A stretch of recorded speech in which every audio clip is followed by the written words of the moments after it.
حکم ہے؟ کیا نام ہے جی بھائی صاحب؟ میرا نام فیصل ہے جناب. حسن بھائی میں کراچی سے بات کر رہا ہوں. خدا آپ کو سلامتی دے. کیا حکم ہے بھائی؟ ٹھیک ہے جی. اور میں ایک عام سا طالب علم ہوں. میں جو آپ نے پوچھنا ہے وہ پہلے ہی میں آپ کو بتا دیتا ہوں. ٹھیک ہے طالب علم جی. کس چیز کا طالب علم؟ میں کوئی بس آپ سمجھیں کہ دین کے اندر تھوڑی سی شوق رکھتا ہوں ریسرچ وغیرہ کرنے کا. مولوی ہیں؟ ٹھیک ہے جی نا. جی مولوی ہیں آپ کیا؟ نہیں میں بالکل مولوی نہیں ہوں. میں پہلے ہی آپ کو بتا دوں میرا کوئی جی مولویوں سے تعلق نہیں ہے. اوکے ٹھیک ہے جی. اوکے. میرا کوئی مولویوں سے تعلق نہیں ہے. میں عام سا ایک بالکل لے مین سادہ سا اسٹوڈنٹ ہوں دین کوئی کا. بات. خدا آپ کو ٹھیک ہے عزت جناب. دے، سلامتی دے. میں آپ کو 5-6 سال سے وقتاً فقتاً جب موقع ملتا ہے سنتا رہتا ہوں. جی ٹھیک ہے. اور میرے کچھ سوالات ہیں جو میں گزارش آپ سے کرنا چاہتا ہوں. اور یہ جو میرے سوالات ہیں حسن بھائی یہ میرے پرسنل الجھنے ہیں. ٹھیک ہے. میں ہر عالم دین سے جہاں بھی جاتا ہوں یا جہاں موقع ملتا ہے کسی سے پوچھنے کی کوشش کرتا ہوں تو یہ میری پرسنل الجھنے ہیں. مجھے یہاں پہ آپ سے کسی قسم کا کوئی نہ مناظرے کا شوق ہے، نہ میں مولوی ہوں، نہ میں مناظرے کا جو ہے نا وہ مائنڈ ہے میرا. تو نہ میں مناظرہ کرنے کا اس قابل ہوں کہ میں مناظرہ کروں. ٹھیک ہے جناب. خدا آپ کو لیکن سلامتی دے. کچھ میرے جی اچھا میں ایک دو گزارشات کروں گا آپ سے سوال کرنے سے پہلے کہ میں بالکل ایک تہذیب کے دائرے میں رہ کے آپ سے سوال کروں گا. اور اس کا جب آپ جواب دے رہے ہوں گے تو ہو سکتا ہے میرے ذہن میں اس وقت کوئی سوال آ جائے تو میں آپ کو ایک دم سے ٹوکوں گا نہیں بلکہ میں ہاتھ کھڑا کروں گا تو آپ سمجھ جائیے گا کہ میرے ذہن میں کوئی سوال آیا ہے. کیونکہ اگر وہ سوال اس وقت مس ہو گیا تو پھر وہ سوال فی البدی آ نہیں سکتا. اوکے ٹھیک ہے جناب. اجازت ہے؟ جی بالکل. اچھا حسن الیاری صاحب میرا پہلا سوال آپ سے بڑا سادہ سا ہے اور میں نے گزارشات کی کہ میں کوئی حدیث ودیث کے سوال نہیں کروں گا، نہ مجھے کوئی اہل سنت اہل تشیع سے لینا دینا ہے. میں ایک عام سا مسلمان ہوں. کام کیا کرتے ٹھیک ہے ہیں؟ جی. میں انشورنس کنسلٹنٹ بھی ہوں. میں پراپرٹی کا سیلز پراپرٹی ڈیلر بھی ہوں. اوکے ٹھیک ہے جی.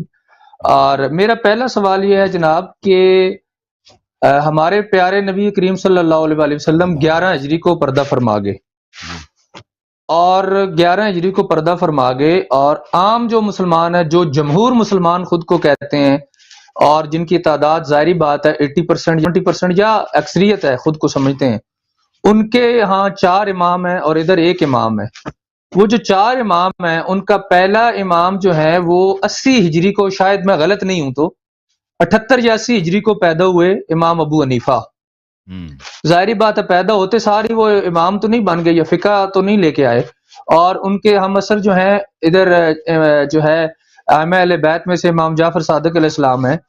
تو 80 ہجری سے لے کر ظاہری بات ہے 20-22 سال ان کو، اگر یا 30 سال یا 40 سال، یہ تو آپ بہتر جانتے ہیں کہ انہوں نے جب اپنی فقہ بنائی یا لوگوں نے ان کی فقہ کو فالو کرنا شروع کر دیا تو اس دوران جو پہلی صدی ہجری تھی حضور صلی اللہ علیہ وسلم کے پردہ فرمانے کے بعد 11 ہجری سے لے کر 100 ہجری تک، یا جب امام اعظم جن کو کہتے ہیں امام ابو حنیفہ رحمۃ اللہ علیہ کی جو لوگوں نے فالو کرنا شروع کیا، تو اس 1 سال کے دوران تک جو جمہور مسلمان تھے وہ فقہ ہی نہیں تھی تو کس کو فالو کرتے تھے؟ دین کے شرعی معاملات، فقہی معاملات، روزہ کھولنا، نماز پڑھنا. وہ تو انہوں نے پہلے بڑے امام ابو حنیفہ ان کو یہ بتایا کہ مسلمانوں کو کہ یہاں ہاتھ باندھنے ہیں، یہاں پڑھنا ہے، اس وقت روزہ کھولنا ہے، شراب کی یہ سزا ہے، زنا کی یہ سزا ہے. یعنی کہ ٹوٹل فقہ تو پہلے امام نے یہ بتائی. تو پہلے 100 سال تک اگر فقہ نہیں تھی یا امام ابو حنیفہ ہی نہیں تھے تو پہلے 100 سال تک مسلمانوں نے کس کی تقلید کی؟ دیکھیں میرے یا بھائی جو صحابہ کرام رضوان اللہ. جی میرا پہلا سوال یہ اب آپ جی میرا پہلا سوال یہ ہے اور اسی کو پھر اس کے بعد پھر دوسرا پھر آگے چلیں گے. دیکھیں آپ جو مطلب بیان کر رہے ہیں نا تو یہ تو واضحات میں سے ہے کہ رسول پاک صلی اللہ علیہ وآلہ وسلم کے زمانے میں فقہ کیا تھا. فقہ وہی ان کے فرامین تھے، ان کا جو احادیث ہیں وہ جو فرما رہے ہیں تو دکھا رہے ہیں، جنہوں نے عمل کرنا ہے اسی پہ عمل کریں گے. رسول پاک صلی اللہ علیہ وآلہ وسلم کے زمانے کے بعد شیعہ حضرات اہل بیت علیہ السلام کی اتباع کرتے ہیں اور مسلمانوں کی اکثریت صحابہ کی اتباع کرتے ہیں اور مختلف شہروں میں مختلف صحابہ مقیم ہیں. تو وہ جو صحابہ حضرات جو مسلمانوں کو بتاتے ہیں، اب صحابہ جو مسلمانوں کو بتاتے تھے وہ سب حدیث نقل نہیں کرتے تھے. ان میں سے بہت سارے صحابہ تھے جو فتوے دیتے تھے، جو اپنی فکر سے اپنی ذہن سے کوئی استحسان کر کے قیاس کر کے لوگوں کو بتاتے تھے کہ اس طرح کیا کرو. اور بہت سارے صحابہ تھے جو حدیث نقل کرتے تھے.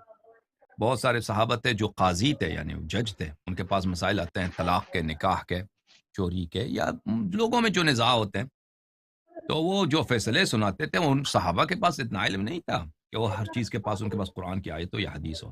وہ اپنی فکر سے بھی بہت سارے مسائل حل کرتے تھے. تو اس کو اجتہاد کہتے ہیں. اجتہاد کا آغاز یہاں سے شروع ہوئی ہے. اور پھر یہ چیز صحابہ کے دور سے منتقل ہوا تابعین کے دور میں. تابعین کے دور میں بھی مختلف شہروں میں مختلف لوگ ہیں. تو لوگ مکس فالوورشپ ہے. یعنی جو لوگ ان کے لیے مسلمانوں کے لیڈر ہیں، فرض کریں جو لوگ یمن میں رہتے ہیں، جو لوگ مصر میں رہتے ہیں، شام میں رہتے ہیں، بصرہ میں رہتے ہیں، کوفہ میں رہتے ہیں، مکے میں رہتے ہیں، مدینے میں رہتے ہیں، بحرین میں رہتے ہیں. مسلمان تو کافی پہل گئے تھے تابعین کے زمانے میں. تو وہ اپنے نماز کا مسائل ہیں، یہ کس طرح عمل کرتے ہیں. تو جو ان کے لیڈر ہیں، جو عالم حضرات تھے اس زمانے میں، تابعین کے زمانے میں، جنہوں نے صحابہ سے کچھ باتیں سیکھی ہیں، تو وہ کچھ تو ان کے پاس حدیث ہے، اور کچھ باتیں یہ ہیں کہ انہوں نے صحابہ کے اقوال دیکھیں کہ صحابہ نے یہ کیا ہے. ہم نے دیکھا کہ فلانی صحابہ نے اس طرح کیا ہے، تو وہی لوگوں کو سکھاتے تھے اور بتاتے. اور کچھ باتیں اگر صحابہ سے بھی نہیں معلوم تو وہ اپنی اجتہاد سے، اپنی فکر سے کوئی چیز بنا کر لوگوں کو سکھاتے. تو یہ آیا جب آپ کہتے ہیں کہ اسی طرح ٹائم چلتا گیا اور کہ ابو حنیفہ کا دور آیا. تو ہم لیکن شیعہ کیا کرتے تھے؟ شیعوں کا طریقہ کار شروع سے یہی تھا کہ ہم دین میں کسی کی فکر کی اتباع نہیں کرنی. ہم نے ہمیشہ نص کی اتباع کرنی ہے. اور دین ناقص نہیں ہے کہ اگر کوئی قرآن کی آیت نہیں ہے، حدیث رسول صلی اللہ علیہ وآلہ وسلم نہیں ہے، تو لوگوں کو اجازت ہے کہ وہ اپنی فکر سے کوئی مسئلہ بنا دیں، اس کا نام اجتہاد رکھیں.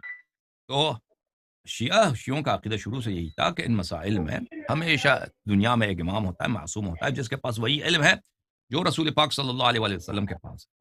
تو شیعہ کے جو شیعہ لوگ تھے وہ احادیث پہ، نصوص پہ عمل کرتے تھے، اہل بیت طاہرین علیہم الصلوۃ والسلام کے نصوص پر.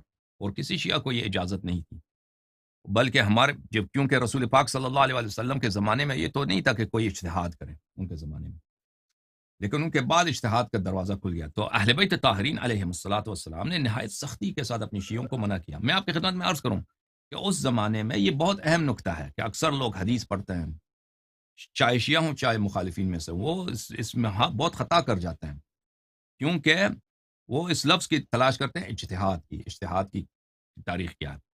تو اجتہاد کو اس زمانے میں اجتہاد نہیں بولتے تھے، اس زمانے میں اجتہاد کو رائے بولتے تھے.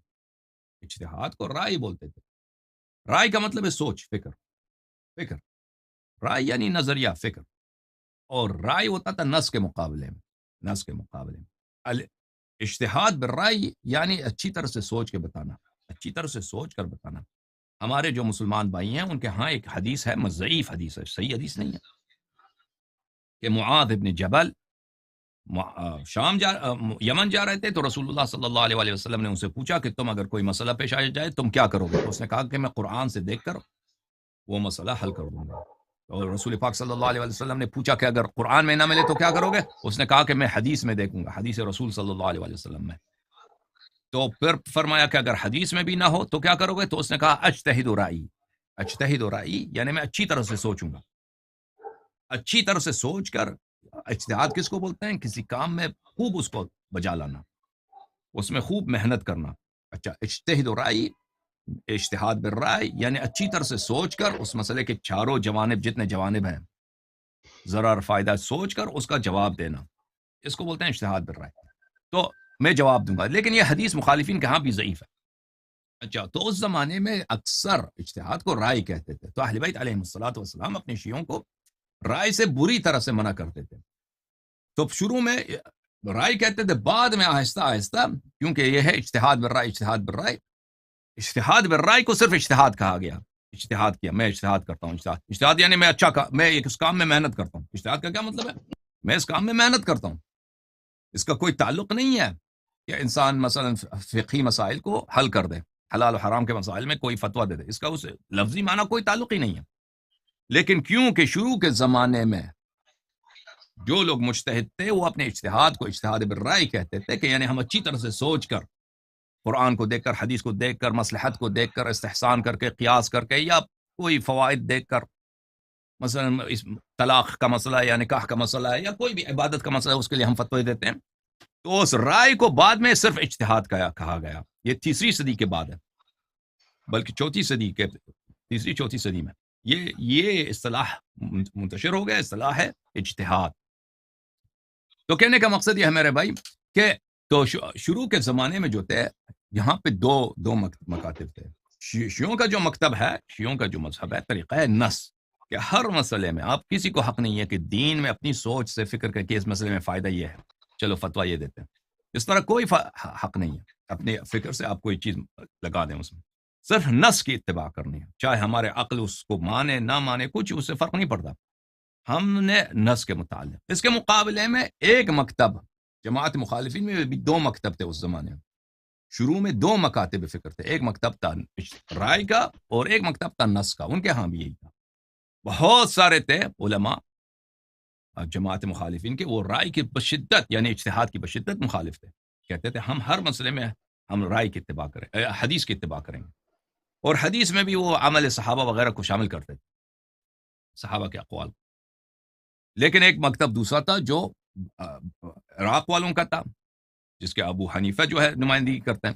وہ تھا کہ ہم نے حدیث کی ضروری نہیں ہے ہم اتباع کریں، بلکہ صحیح احادیث بہت کم ہے، ہمیں چارہ ہی نہیں ہے، ہم رائے کی اتباع کریں گے، ہم جو ہے اپنی سوچ سے احکام بنائیں گے. تو یہ شروع ہوا. تو کہنے کا مقصد ہے ابو حنیفہ سے پہلے لوگ کس چیز کی اتباع کرتے تھے؟ لوگ ابو حنیفہ سے پہلے کس چیز کی اتباع کرتے تھے؟ کچھ لوگ جماعت مخالفین کے ہاں حدیث کی اتباع ہوتی تھی، لیکن ہر مسئلے میں ان کے پاس حدیث نہیں ہوتی. تو ان میں بہت سارے اقوال صحابہ ہیں، فتاوی صحابہ ہیں، کانڈکٹ ہے صحابہ کا.